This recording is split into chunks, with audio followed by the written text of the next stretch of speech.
CHR Hybrid Service Guide.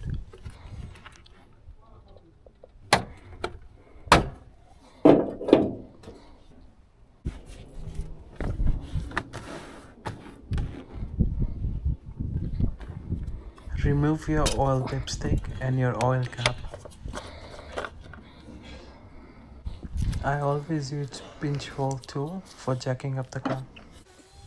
Remove these 4 bolts. You can use a ratchet as well with 10mm bolts. And use 14mm socket with your ratchet in order to remove the drain plug.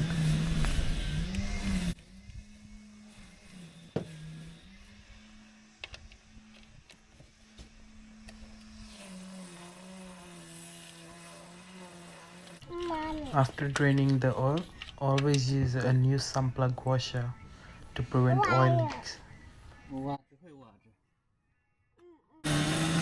Yesterday, in my car from Use oil filter removal tool. You can find this on Amazon for like 20 bucks. Cabe aja. Okay, aku cabe anda.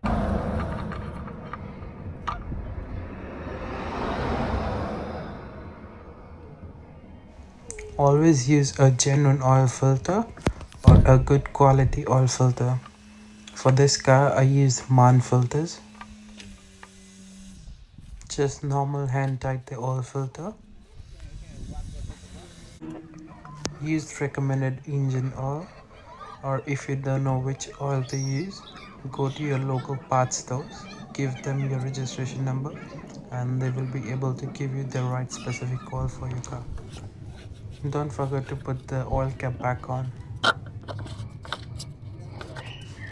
After that, check your brake oil level and your coolant level. There will be a mark as low and full.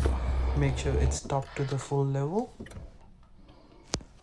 Turn the ignition on, let that sit for around 10 to 15 seconds. After that, start the car and check your engine oil level. Thank you.